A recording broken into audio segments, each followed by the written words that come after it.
సమాజంలో బోల్డ్ చెప్పేదానికి సిద్ధంగా ఉన్నారు. మనం వెంటనే వినేసి అబ్బా ఎంత బాగా చెప్పేశారండి, ఇంకా ఆయనకి అంకితం అయిపోవడం, దాసోహం అయిపోవడం, ఇంకా అంతే పరుగులు తీయడం.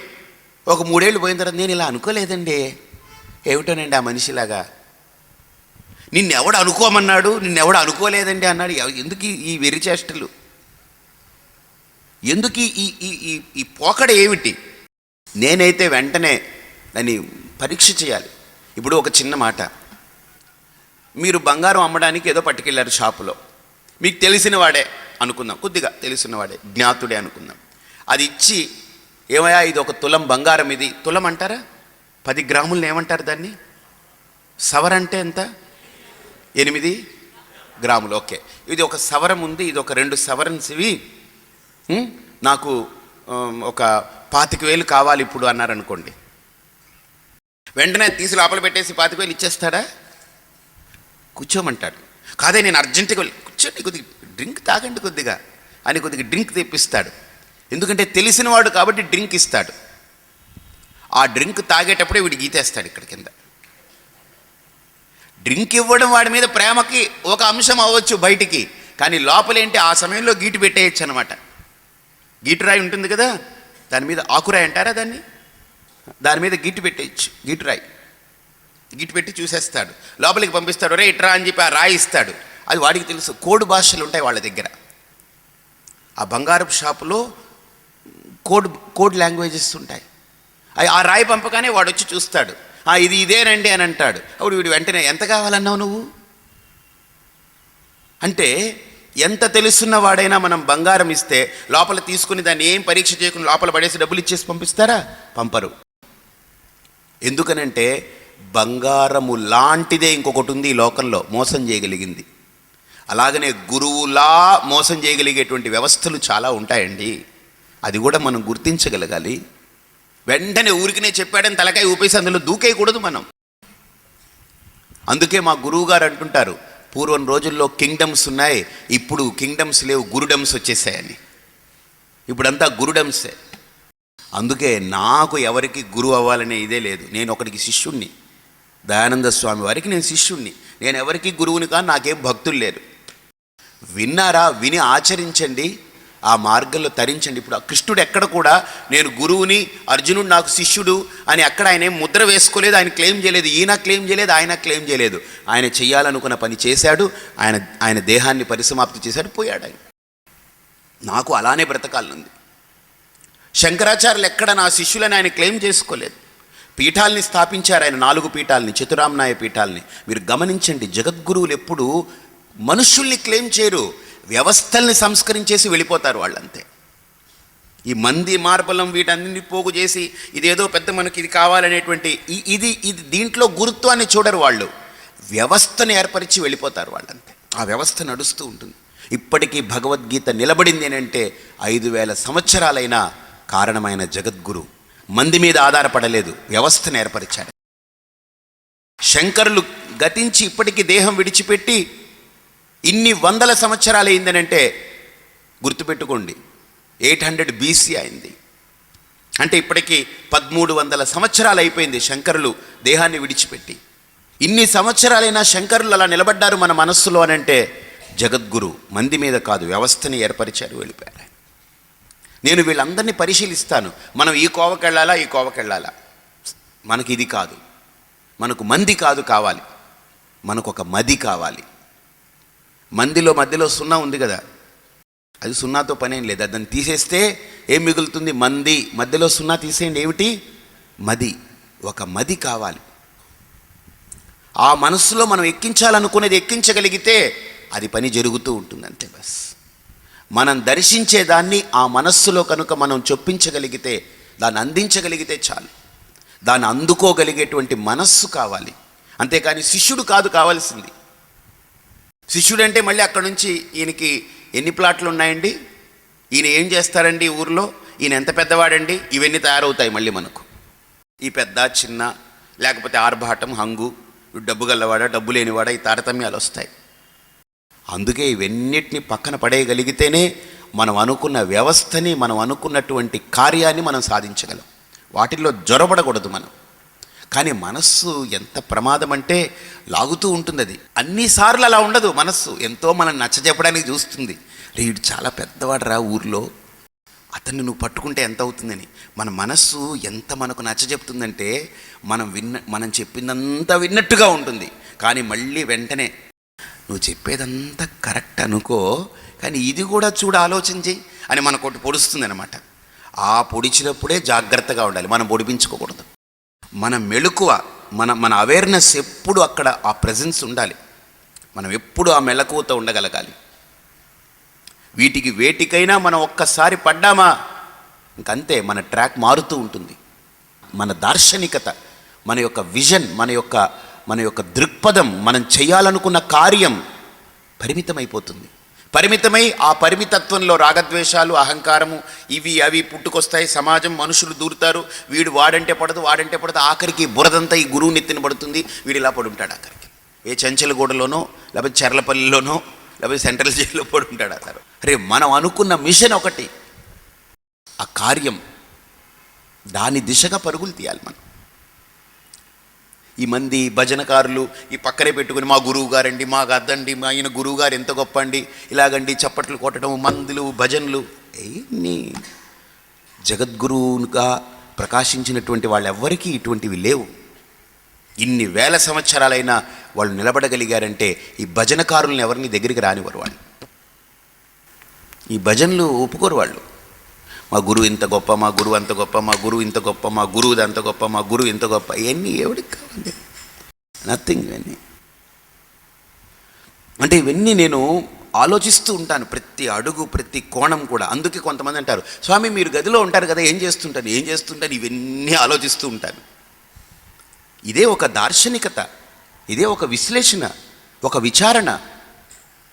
ఏదైనా ఒక ఇష్యూ నాకు వచ్చిందనుకోండి, ఆ ఇష్యూని చూసి నేను బెదిరిపోను, కంగారు పడను. ఏదైనా అసలు ముందు దాన్ని కూర్చోబెడతాను. అసలు దాన్ని ఏమిటో పుట్టు పూర్వోత్తరాలన్నీ విప్పడం మొదలు పెడతాను. ఒంటరిగా కూర్చొని గదిలో దాన్ని పూర్తిగా మనం విప్పడం మొదలు పెడితే అదేం ఉండదు. ఇంకా ఏముంటుంది? ఏముండదు. పొట్లం విప్పి తాడు ఒక పక్కన, దారం ఒక పక్క, కాగితం ఒక పక్క, ఆకులు ఒక పక్క, లోపల ఉండే పదార్థం ఒక పక్కన పెడితే పొట్లానికి ఎక్కడ ఉనికి దేనికి దానికి విడగొట్టేస్తే పొట్లం ఉంటుందా ఇంక అక్కడ? లే. మనం విడగొట్టకుండా ఆ పొట్లాన్ని పెట్టి మగ్గబెట్టుకుంటున్నాం లోపల, అది పెద్ద సమస్య కూర్చుంటుంది. సో కాబట్టి ఒక దార్శనికత, ఒక ఆలోచన, ఒక అవగాహన మనలో పెరుగుతూ పోవాలి.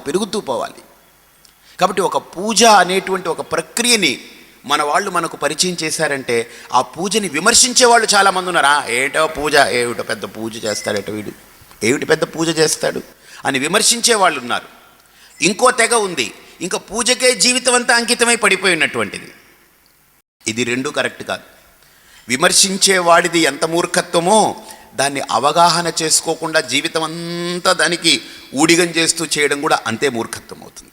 ఇప్పుడు ఒకటి గుర్తుపెట్టుకోండి, ఏమంటే ఈ దారిలో వెళితే విజయవాడ వస్తుందా అని అడిగామనుకోండి, ఏమిటో పిచ్చి మాటలు వీడు మాట్లాడుతున్నాడు అని ఎవరన్నా అన్నారనుకోండి, మనకేమనిపిస్తుంది? ఏంట్రా ఇంత మూర్ఖుడా వీడు, నేను ఈ దారిలో వెళ్తే విజయవాడ వస్తుందా అని అడిగాను, దానికి నన్ను విమర్శిస్తున్నాడు ఏమిటి అని అనుకుంటాం.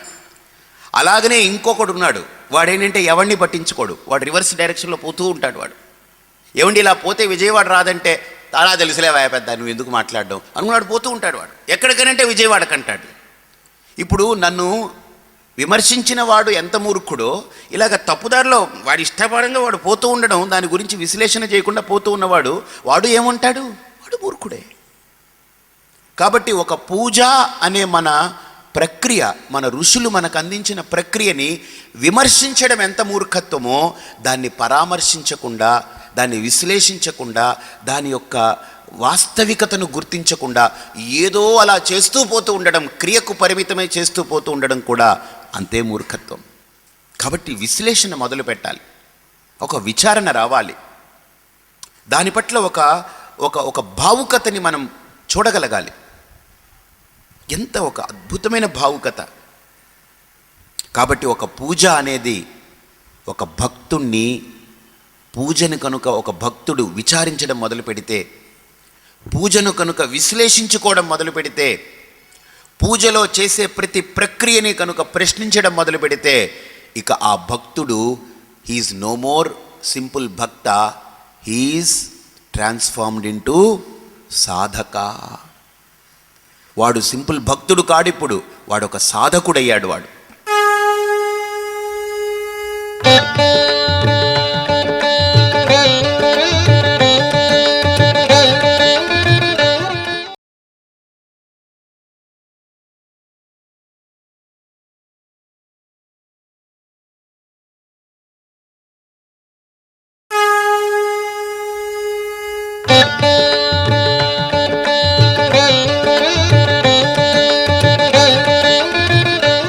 పూజను కనుక ఒక భక్తుడు విచారించడం మొదలు పెడితే, పూజను కనుక విశ్లేషించుకోవడం మొదలు పెడితే, పూజలో చేసే ప్రతి ప్రక్రియని కనుక ప్రశ్నించడం మొదలు పెడితే, ఇక ఆ భక్తుడు హీఈస్ నో మోర్ సింపుల్ భక్త, హీఈస్ ట్రాన్స్ఫార్మ్డ్ ఇంటూ సాధక.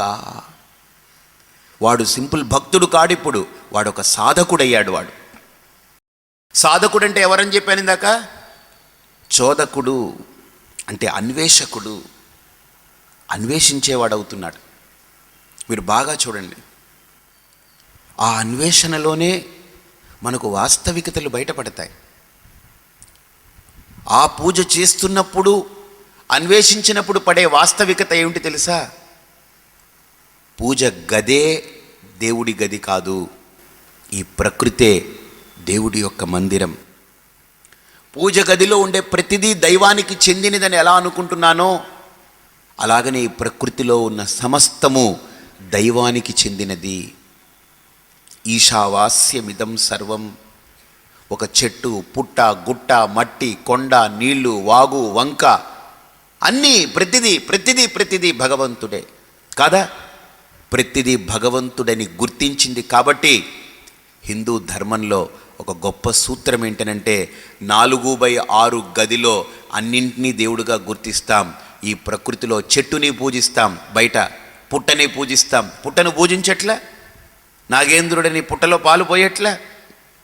చెట్టుని పూజిస్తాం, వేప చెట్టుకి పసుపు రాసి బొట్టు పెడతాం. పుట్టలో మనం పాలు పోస్తాం. పుట్టను పూజిస్తాం, చెట్టును పూజిస్తాం, కొండను పూజిస్తాం, వంకను పూజిస్తాం, వాగుని పూజిస్తాం, నదిని పూజిస్తాం. ఒకటి కాదు, ప్రతి దాన్ని పూజిస్తాం. అరే మట్టిని కూడా పూజిస్తాం మనం. ఏమిటి సంస్కృతి? ఒక్కసారి ఆలోచన చేయండి. పూజ గదిలో నాకు అన్నీ దైవానికి చెందినదిగా భావించి అన్నిటిని ఎలా పూజిస్తున్నానో, మన పూర్వీకులు గదికే పరిమితం చేయలేదు, బయటికి తీసుకొచ్చి బయట చెట్టుని పూజించమన్నారు, కొండను పూజించమన్నారు, పుట్టను పూజించమన్నారు. నది, వాగు, వంక, సముద్రం అన్నీ ప్రతిదీ మనకు పూజింపదగ్గ వస్తువే. ప్రతిదీ అంటే గదిలో అన్నీ దైవము, బయటకు వస్తే ప్రకృతిలో సమస్తము దైవము. ఎంత అద్భుతమైన ప్రక్రియ తీసుకొచ్చారు చూడండి.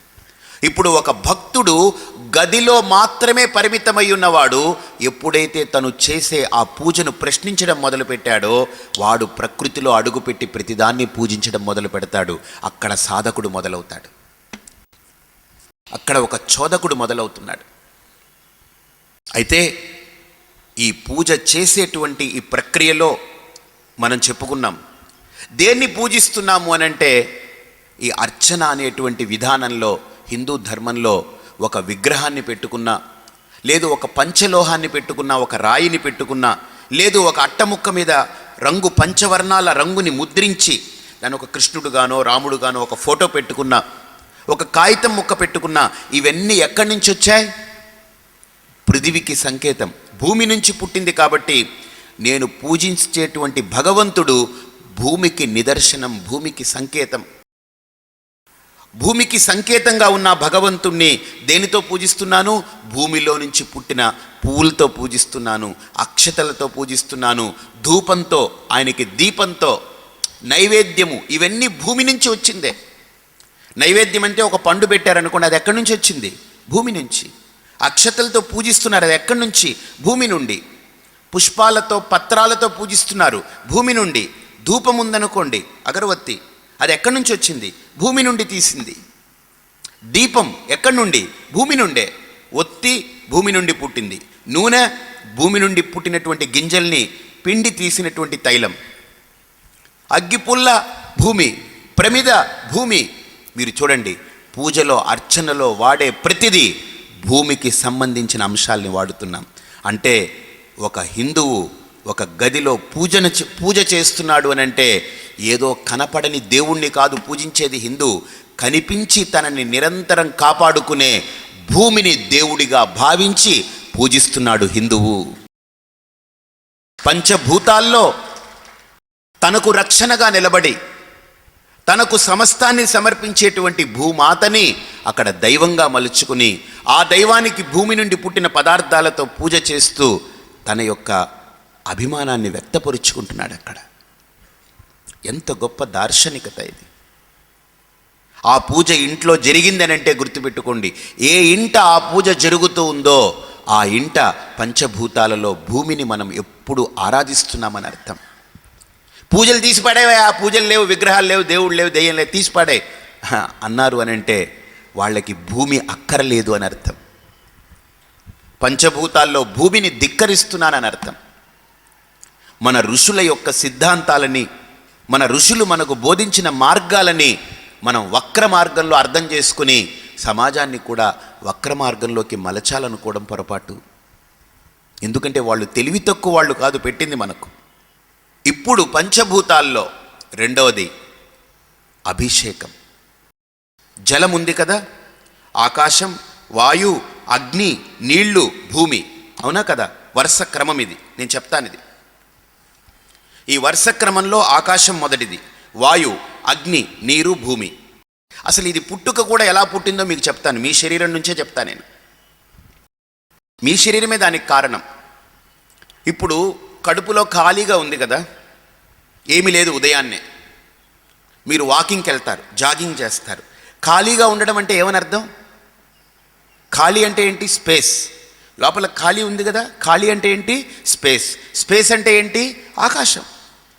సో ఇప్పుడు ఖాళీగా ఉంది ఆకాశం. ఇప్పుడు జాగింగ్ చేస్తున్నాం, వాకింగ్ చేస్తున్నాం, అవునా? ఈ జాగింగ్ చేసేటప్పుడు ఏమిటి లోపల జరుగుతుంది? ఏం ఆడుతుంది లోపల?